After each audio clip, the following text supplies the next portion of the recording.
Okay, I want to start with a bit of a mental experiment.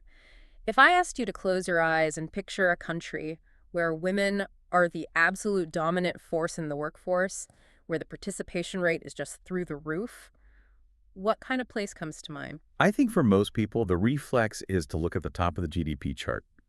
You instantly picture Scandinavia, right? Yeah, totally. Or maybe the US, the UK, Western Europe.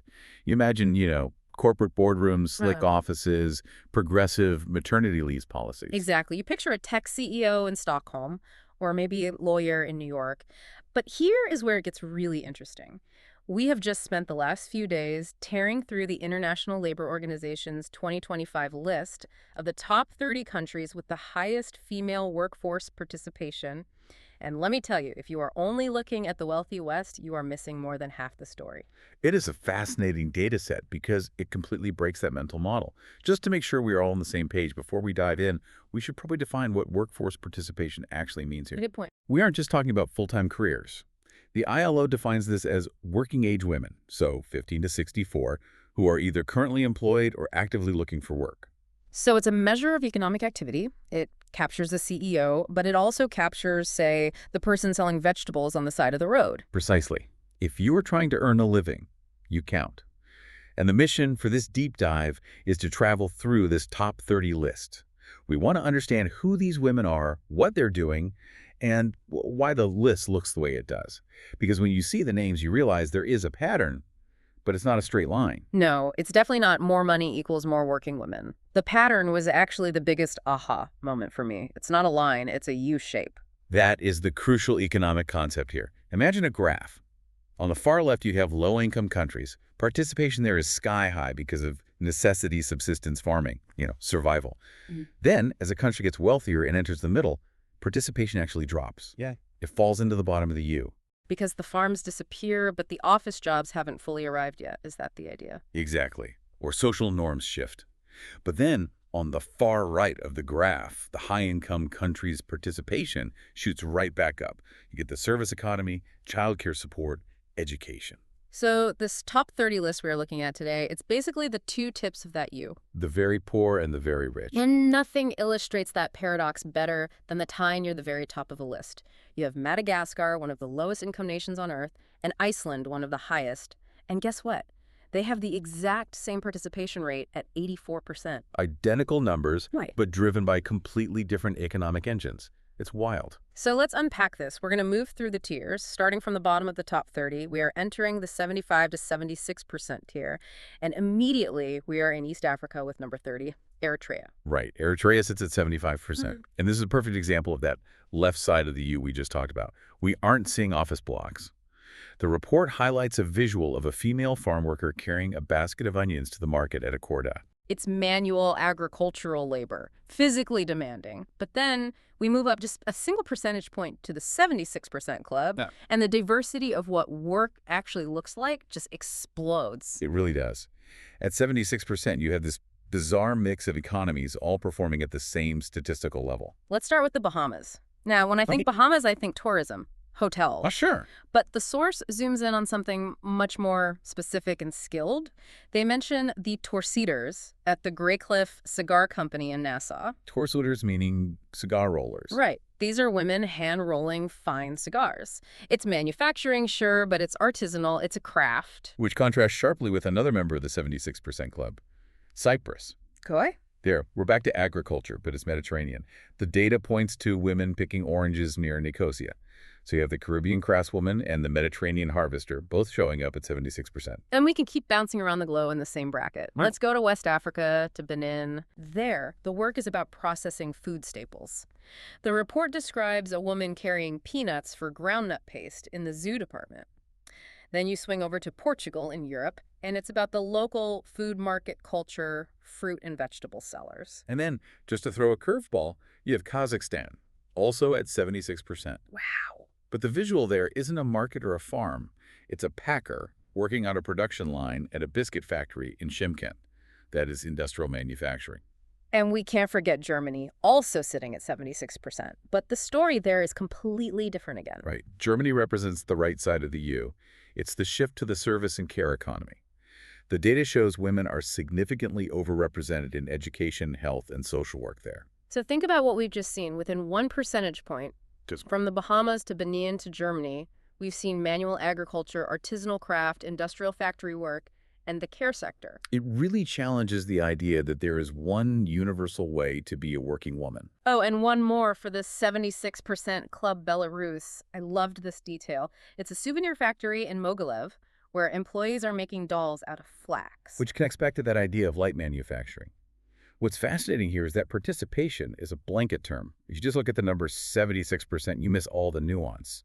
But when you look at the activity rolling cigars, picking oranges, teaching, making dolls, you see that the local economy dictates how women participate, even if the rate is the same. Okay, let's climb the ladder a bit. We are moving into the 77 to 79% tier. And this is where we see some heavy hitters in the global economy, but also some serious contrasts in the urban versus rural divide. This tier is where we start seeing the intersection of technology, service, and that U-shaped dynamic playing out in real time. Let's look at numbers 22 and 21, Japan and Australia, both at 77%. Now, these are both wealthy nations, but the visuals the report gives us are striking. In Japan, we are in Tokyo. It's a quality control engineer inspecting equipment in an electrical goods plant.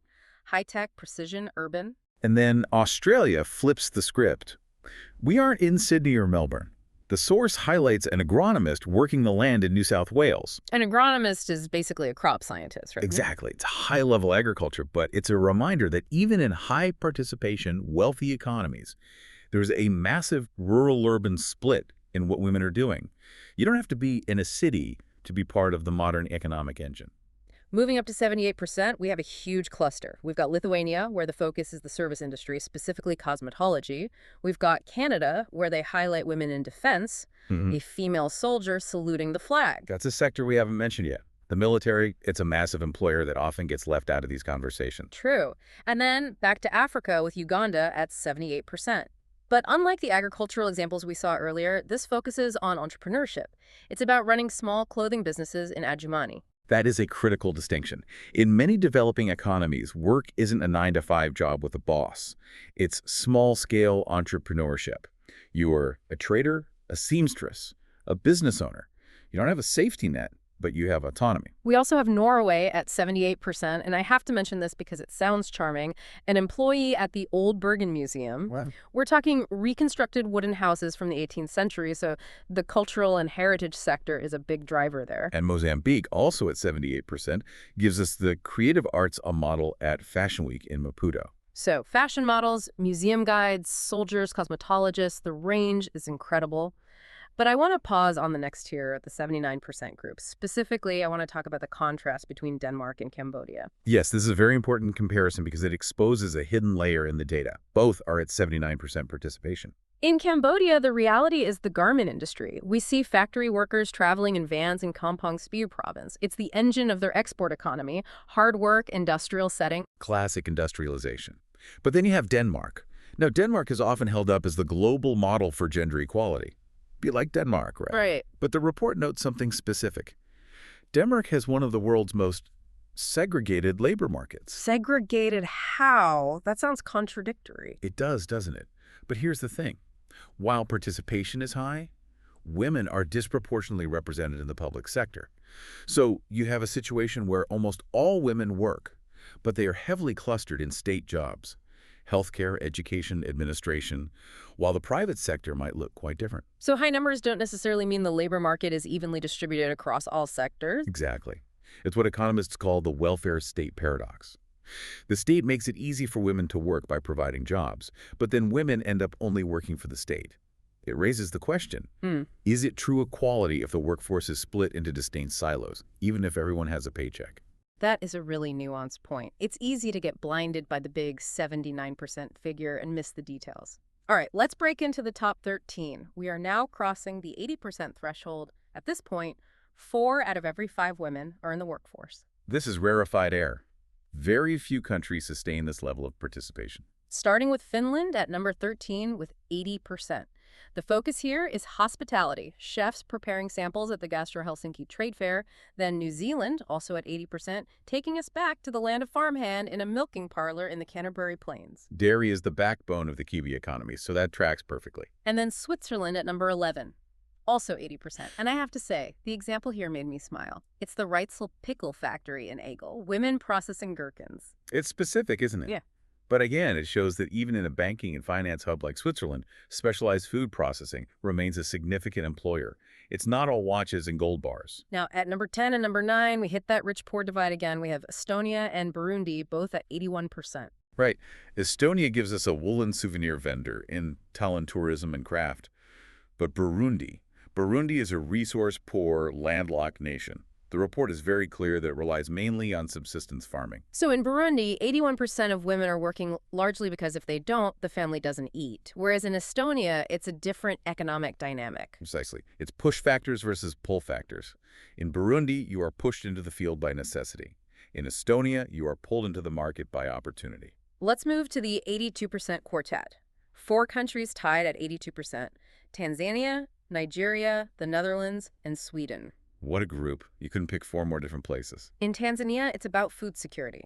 Preparing daga, those small fish in Zanzibar. In Nigeria, it's traditional craftsmanship making clay pots in Lagos. Both very grounded, traditional roles. But then you swing to the Netherlands, and it is the complete opposite. The image is of female members of the Campos racing team working on tires at the F1 Academy in Zandvoort. High-performance mechanics. That is a very modern contrast. But the real showstopper for me in this 82% group, and honestly, maybe the coolest detail in the whole deep dive, is Sweden. Ah, yes, Astrid Linder. This story blew my mind. So we are at the Swedish National Road and Transport Research Institute, and we are introduced to an engineer named Astrid Linder, and she has created something called SET50F. Which is the world's first average female crash test dummy. I didn't even realize we didn't have one before. I just assumed. Most people do.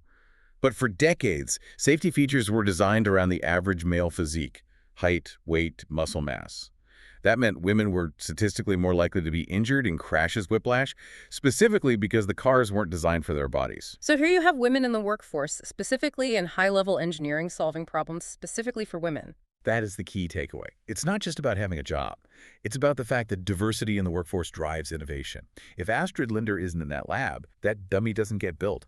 And cars don't get safer for half the population. It's a perfect example of why representation matters. It actually solves problems that otherwise get ignored. It's a powerful aha moment.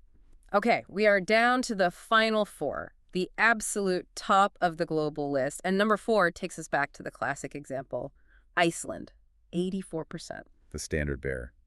And the work highlighted here isn't tech or banking. It's the Thorbjorn fish factory in Grindavik. Fishing is the lifeblood of Iceland, and women are right there on the line. And tied with Iceland at number 3, we return to Madagascar, 84%. We mentioned this at the start, the tea harvesters at the Sahambavi estate. The only tea plantation in the country, apparently. Again, manual agricultural labor driving that high number. So you have the Icelandic fish processor and the Malagasy tea picker, shoulder to shoulder in the rankings. Number 2 is the Solomon Islands, also at 84%. A shift to Oceania, weaving coconut palm leaves into baskets. It's subsistence and market trading. Which brings us to number 1. According to the ILO's 2025 list, the country with the highest female workforce participation rate in the world is North Korea, coming in at 87%. That is what the data shows. It's the highest figure on the chart. The report provides a very specific visual here, a young policewoman conducting traffic in Pyongyang. Yes. And looking at the statistic purely, 87% is remarkably high. It indicates a society where nearly every able-bodied woman is integrated into the state's labor system in some capacity. Whether that's in public security, like the traffic monitor, or other sectors, it's a very different model of participation compared to, say, the Netherlands. Absolutely. It's state mobilization versus market forces. Right. But statistically, it puts them at the top. It's a stark number, and it really caps off this journey. We've gone from 75% in Eritrea to 87% in North Korea, covering almost every type of economy in between. It is a wild ride. So what does this all mean? We've seen cigar rollers in the Bahamas, crash test dummy engineers in Sweden, tea harvesters in Madagascar, and traffic police in Pyongyang. I think for you listening, the big takeaway is to decouple the idea of working women from Western corporate culture. The vast majority of the world's working women aren't in suits. They're in fields, in factories, in markets, and in labs. It's about economic contribution. Whether you are weaving a basket in the Solomon Islands or checking the tires on an F1 car in the Netherlands, you are driving the economy. Exactly. And let's go back to that U-shape we talked about at the beginning. It tells us that economic transition is tricky.